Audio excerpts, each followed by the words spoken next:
So look, if you want to grow your wealth, your income, and increase the amount of time off, then these are the shortcuts that can help. Welcome to the Wealth Creation Podcast. Hello everybody, it's Dan. Hope you're well today. Welcome to the show. Hope you're well. It is Friday. It's a Mindset and Hustle show, and today we're going to talk about mental well-being, really, more than anything. Mental health, mental well-being, call it whatever you want to call it. It's really, really important that we talk about this stuff, and I think that society kind of talks about it, but that's about it. It talks about it and doesn't really do much in terms of actions. One of my favourite ever posts that I saw, and it was a meme, and it was someone saying, just checking in, because I know you've gone through some stuff recently, how are you doing? And the reply was, not so great. And then they replied, okay, cool, just checking in. Like that for me is what people talk about when we talk about mental well-being. We're like, oh, you need to look after yourself. Actually, can we talk? Because I've got a problem and I need help. No, I'm not interested in that. But stay well. And I think that's where we're at, really. And it kind of annoys me a little bit. But where do you go for help? Especially if you're a guy. If you need help, where do you go? And so that's really what we're here to talk about. But the four things I want to cover in today's session that I think will help you along the way. Even if your mindset generally is pretty good, you can always top it up and improve it. And if your mindset's fluctuating, shall we say, those periods when things are going well, you feel amazing, and that's great, and you end up not doing anything, right, about it. But those periods where things are not going so well, you can't be bothered doing anything about it. And for me, I think that the important bit here is that when things are going well, you need to understand, especially if you fluctuate a lot, and I have done in the past, I've gone up, I've had ups and downs like everybody, I think. But we've got a scale of ups and downs. And what I've managed to do is I've managed to normalise my ups are not out here, they are here. And my downs are not over here, they are here. So my scale of emotional ups and downs is much, much smaller these days. So for me, I've learned to regulate that. And that's worked very, very well. It's taken me some time to learn that is a thing that you can actually do. Now I'm working on the top end, is to get the top end scale. When we were in America, for example, and it should have been up here, and I was very happy, and it was here. And it was like, how can we improve on that? I went to see the Golden State Warriors basketball team, and it was just here, not here. And it should have been here. But again, it's something to work on, something that we're all working on. And this mindset thing is not something that you just go on a training course over a weekend and you go, I'm fixed. Yeah, that's not what happens. Monday, you have a letter coming through, banks repossessing, your car's been taken, you've lost your job, your kid's getting bullied at school, anything, right? And it comes and it knocks you off, and then now you're on this low, and it's like, how can we get you back up? And for me, I think one of the serious and important things that we should be doing is that when things are going really well, we should be planning for when things are not going to go so well, because we know it's coming. Like, I don't know anybody where life has just gone straight line, just gets better and better and better. That is not how life works. And we kind of think it is, because in films, Top Gun, they do everything. Everything's amazing. They live happily ever after. Tom Cruise gets the girl, and amazing. They live happily ever after. And the film ends, and we think that that's what life is like. And that's not what life is like. Where do they show us where she's had an affair with his brother, right, or whatever? Where do they show that? They don't. They live happily ever after. Well, that's not real life. We know that that's not real life. What about where she gets really ill? Where's that bit in the film? Well, of course, it's not in a film, is it? Because it's Hollywood, right? But we kind of have this idea that that's really what our life should be like, and life's not like that. When things are going really well, you should be planning for when things are not going great. Like, what systems are you going to put in place? And these four systems that I'm going to talk about shortly are some of the things that will help. Now, when you're feeling down, you don't want to do anything. You don't want to go to the gym. You don't want to write down goals. You don't want to eat well. In fact, quite the opposite. You just want to play on the Xbox. You want to eat donuts and pizza and shit, effectively. You don't want to see girls, because what's the point? You don't want to go and work out because you're fat anyway. What's the point? No one loves me, right? You go through this whole rigmarole of what we tell ourselves, and it's because we've not planned for these down times, these down periods that we know are going to come, because life is not this straight line that things just get better and better and better. So number one then, of the 4 things that you need for positive mental health is goals. Like, what is your goal? What is this thing that you are striving to aim for? Is it climbing Mount Kilimanjaro? Is it being a millionaire, whatever that might mean? Is it earning 10 grand a month? Is it getting in touch with your estranged daughter? Is it having, we had holiday of a lifetime this year in America. We were there for about 3 weeks. Absolutely amazing. Got a couple of things off the bucket list. We did Yosemite. We went horse riding on the beach. Went to see Golden State Warriors. I went and trained at different CrossFit gyms. We watched loads of TV. We had loads of takeout food. We got so fed up with takeout food in the end. It was quite funny. Then we discovered Chipotle, which was really good because now you can actually eat quite healthy with Chipotle, which is really cool. But what is that goal? And this is the thing. When you're feeling really down, you go, I'm not going to write a goal because what's the point? It's not going to happen anyway. And it won't make me feel better. And you're just in this negative state, right? And, if you've ever made major decisions when you're in a bad mood, you'll know just how bad those decisions can actually turn out. And so what we want to do is we want to make these goals when you're in a good mood, not when you're in a bad mood. And also we don't want to make these goals when you're in an amazing mood, because you write these goals that are so far-fetched from reality. Now, don't get me wrong, I love writing goals that are far-fetched from reality. My teacher in maths told me I was a dreamer. You're just a dreamer. All you do is you sit there and you daydream. Hey, folks, I live next to the Mediterranean. We went to CrossFit this morning, and our drive takes us across the Mediterranean. We went for coffee at the beach bar yesterday. Don't tell me I live in a dream world, because I know I live in a dream world. It's my dream world. I made it. These things are possible. I know that because I'm done it with my 5 GCSEs and no degree, and just a gift of the gab or whatever it is, right? Whatever that happens to be, the goal to sit and dream these amazing things. We did USA in July. I did Bali last year. I've been on Santorini for a training course. I'd like dream, goddammit, dream, build big goals. Big, hairy, scary, Mary, can't think of anything else that rhymes, goals that is going to challenge you to move your body, to move your mindset, to move your physicality towards something amazing. One of my goals is to be 55, so I'm 3 years off, and be in the CrossFit Games in Texas or wherever it's going to be held. I've got 3 years. It's a massive, massive goal. The challenges for me to achieve that goal are ginormous, right? People have been doing CrossFit since it started, and here I am, 30 months into my journey thinking I'm going to get there. Who cares? These big, hairy, audacious goals, you need those. Because if I only get halfway, imagine the sort of body that I've got, if I only get halfway to being a CrossFit athlete in the CrossFit Games, it's going to be freaking amazing. It's going to be 6-pack abs at 55 and big muscles and be able to run and jump and climb ropes and all that stuff. That's amazing. Even if I don't hit that target, who cares? It's about setting your sight in a particular direction and heading off for it. And this is why you should be goal setting. And do you know what's even better? Is that sometimes these goals come true. Building a multi-million pound property portfolio. That was a goal that I once had. But I wrote down when I was in my 21, 22, I was working all the numbers, and I hit that target by age 30, I think it was. I started at age 26 buying property. And by the way, when you buy a property in Leeds, it's 50 grand back at, 25 years ago.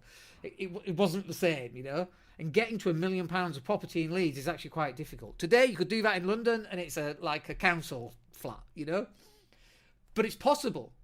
And if you set these goals, what would life be like if you actually hit those goals? What would life be like if you got 80% of the way to those goals? Fine, you might not hit the CrossFit Games, but imagine the sort of physique that you're going to have. And then imagine the knock-on effects of having that physique, of living till you're in your 80s and 90s, like livable 80s and 90s, not just surviving, eating, what do we call it, slushy food, and being fed through a tube, like actually living your life. Like that's where we want to be. And so when you set these goals, you have all these secondary and tertiary things that happen as a result of you setting that goal. And if you actually attain that goal, and again, who cares if you attain it or not? It's the journey. That's where you learn the lessons. See, this is why most lottery winners go bust, because they win 5 million quid and they've gone from living in a council house to living on 5 million quid. They've not gone through the journey, so they blow it all in a couple of years. There's that guy who everybody knows about, and he went through it. He went through hookers and beer, and he had a big house, and he just ruined the whole thing. And then he went back to being a bin man. Like we know that, and it's because he's not gone through the journey that you and I are going through in this world of creating a business and generating more cash flow and buying assets and getting a better physical body. Those are the lessons that we need to get us to be the millionaire, to get us to have the six-pack, to get us to be the best dad or the best husband or the best wife or best partner that we actually can be. You've got to go through the process. But if you don't know the goal, if you don't know what the end goal is going to look like, well, how do you know which path to go on? You could just set off in any direction and you're not going to get there. But if you know what that looks like, so let's say, for example, you want 10% body fat. I don't know how old you are. I don't know what gender you are. I don't know anything, right? But let's just say you're 30, you want 10% body fat by the time you're 40. Great. That's, let's say you're 20% body fat now. That's 1% a year. That's more than doable, right? You could even do the whole lot in a year to get from, not take 10 years, but you could do it in just 1 year. But if you know that that's the thing that you want, and that's the goal, you want 10% body fat. For men, women, you need more body fat because your body fat is different to ours. But if you're a man and you want 10% body fat and you know that's your goal, then what are the things that you need to do to attain that? You need to eat better. You need to start working out, lift weights and go running, do CrossFit, whatever it happens to be. You know the things that you're going to do. And then what happens is you get more confidence, so you get promoted at work. Like, that's got nothing to do with weight loss. I mean, actually it has, because we know that, and you may hate this, you absolutely may hate this, but it's a fact and I can't help that, but good-looking people and fitter people get promoted faster than ugly people or people who are physically challenged, shall we say. Don't listen, I'm just the messenger, don't shoot me, it's just the way of the world. It annoys me too. Why does the good guy always get the promotion? Why? Why does a pretty woman, why is everybody nice to that pretty girl? Why? When they're not nice to me. We're the same people. We have the same hopes and dreams. Why? It's just the way of the world. I'm not here to change it. I can't change it. It's just society, and can't do anything about that. But you're going to get these secondary and tertiary benefits from going on these journeys and by setting these goals. And you need to start setting goals. We do this, by the way. So we set weekly goals at the end on Fridays. We set them, and we're about to go live in the next hour, actually, with our community, in the Live Like Legends community. We want to set, what's the intention for next week? As we come up to the end of the month, what's our intention for the month? What's the goal that we want? And at our event in January, what's the intention for the next 12 months? What goal do we want? And then when you come over to Spain in July, okay, what was the goal and what have you done and what have you achieved and what do you need to do next? And actually being more cerebral about what this journey should look like is so powerful, and it's going to really change your ability to achieve those goals. So one of the other things that you need for positive mental health is physical activity. I went to CrossFit this morning. You may have seen, if you follow me on social media, you may have seen the picture that I uploaded. It's at the bottom of our street, and it's just very dramatic every morning. There's clouds and there's sun, and then there's the Mediterranean Sea, and it's just beautiful. And went to CrossFit, and I looked at the CrossFit workout, and I'm like, oh my gosh, this is going to be fun. And when I say fun, I don't mean fun. I mean, this is going to be challenging. And everything hurts today. It has to be said, a couple of hours after completing the workout. But boy, do I feel good. And boy, do I feel more confident and ready to attack the world. And if someone said, Dan, I need you to go speak to 1,000 people on stage, and I'd be like, what am I talking about? And they'll go, we don't know, anything you want. Or Star Wars, go talk about Star Wars for an hour. I'd be like, yeah, that's cool. I could go do that. Because the physical activity is translated into better confidence. And better confidence translates into more money and a bigger ability to go out and do the things that you might once have found difficult. I have a pile of accounts that I need to get through. The physical activity, doing a physical activity where you've got all these clean and jerks and these pull-ups and these toes to bars and all these extra things that you have to do, when you're first starting out in that activity and you know that you've got this volume of work to get done, right? Listen to the language. You've got this volume of work that needs to get done. And you know that in order to get to the end, first you just have to start, and then you have to get to a quarter done, then you have to get a half done, then you're 3/4 of the way there, and by the time you're 3/4 of the way there, you might as well finish it, right? Like, imagine how that translates into this pile of physical work, not physical work, this pile of work, this pile of invoices that you have to put into Xero, for example. This is what I need to do today. Like, that's so much easier. First you just got to start, then you just got to get to the quarter, then you just got to get to the half. Like, that lesson comes from the training that we do at CrossFit. It doesn't have to be CrossFit. It can be whatever you want. As long as you're running and lifting weights, I actually don't care. And it doesn't have to be running. You could be cycling, right? But as long as you're lifting weights, at some point you have to lift weights. I don't care who you are and what you do. You need cardio and you need to lift something, right? It could be body weight in pull-ups and push-ups. It could be going to the gym and using machines. It's irrelevant. But you need a combination of cardio and lifting weights. And that physical activity, after it's done, I think it's called a type A activity. It might be type B.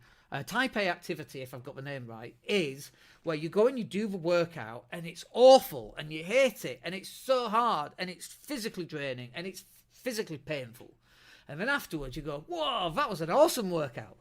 Like, that's a type A workout, if I've got the name right. That's what physical activity will do for you.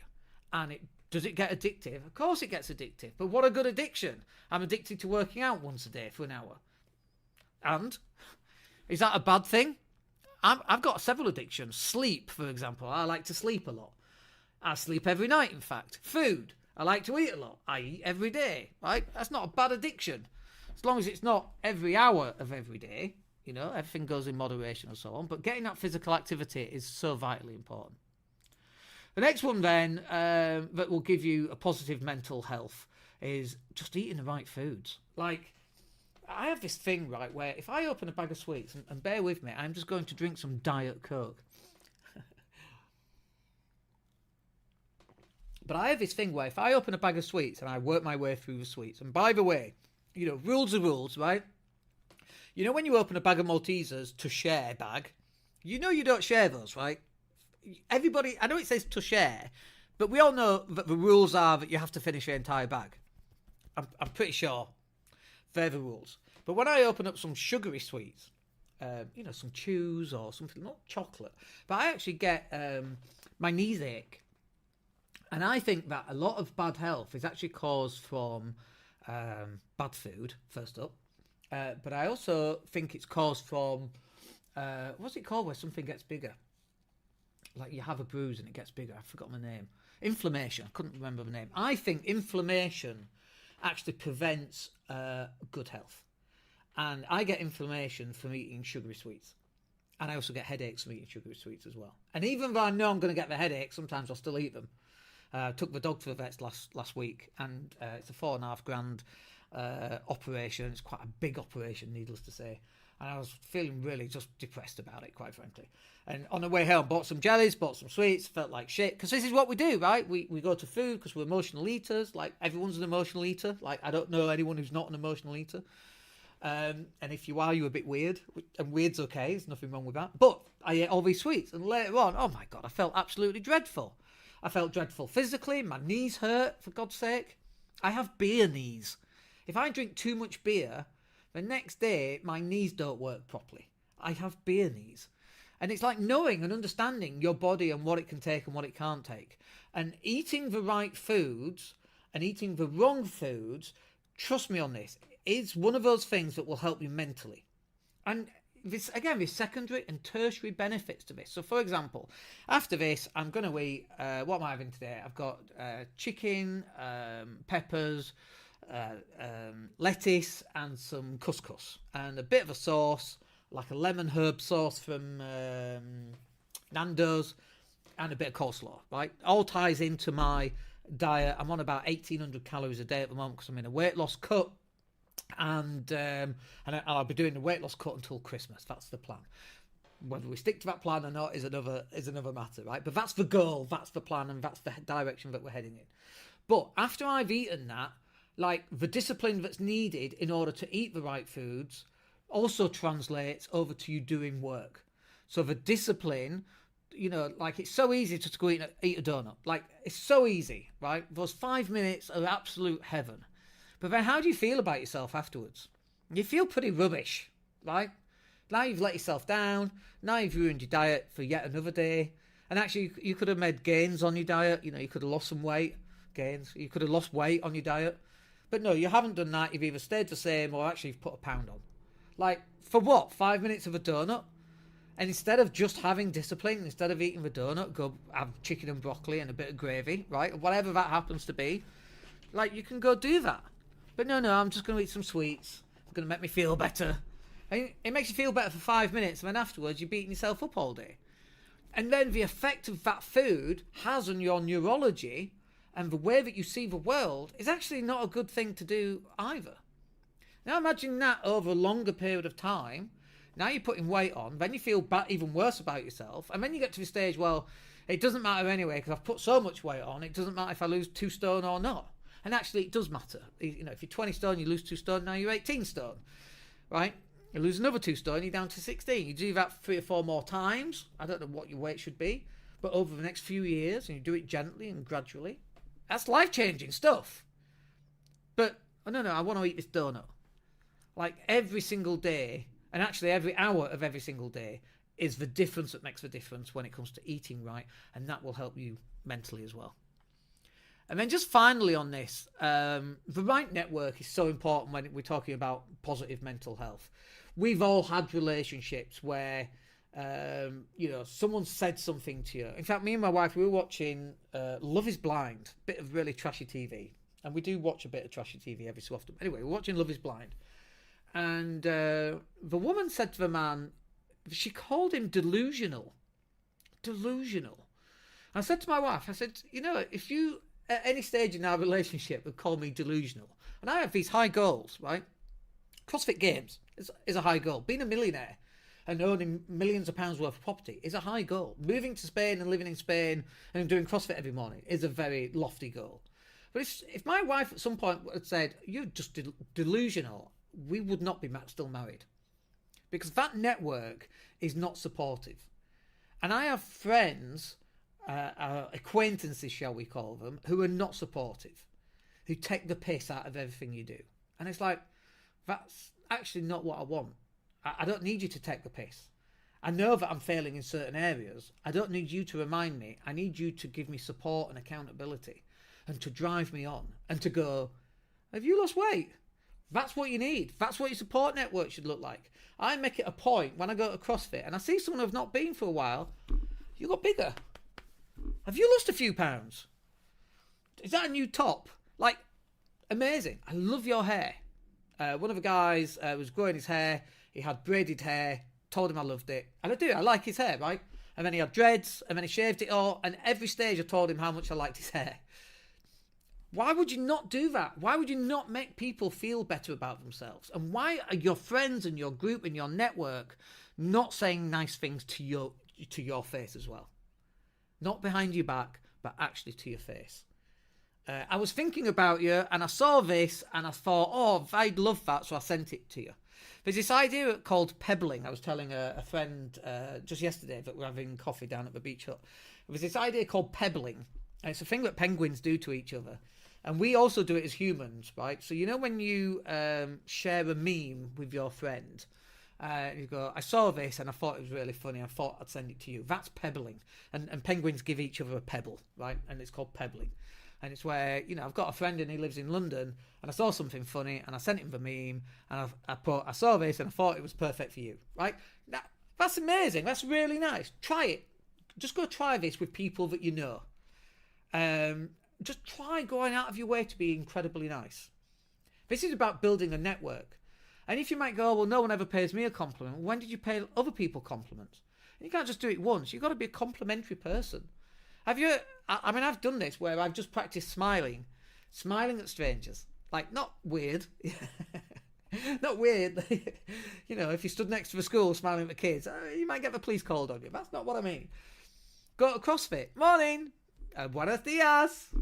A big smile. People you've never seen before. Hey, high five them. They love that shit. Go do it. Go try it.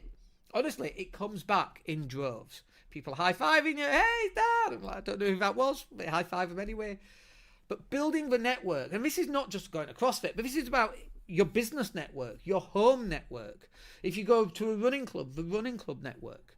Being surrounded by positive, like-minded people that are going to support you and hold you up and make you feel good about yourself. Like, who would not feel good? How is that not helping your mental well-being? Of course it is. And a combination of these 4 things right here, the combination of those things are going to just absolutely light a rocket under your ass about how you feel about yourself and life and the future. All right, I hope you found that useful. We'll catch up with you on the next one. My name's Dan Latto. Have a great weekend, and we'll speak to you. Hey, it's Dan here. Thank you for listening. Really appreciate each and every one of you. Please click like or subscribe to the entire podcast.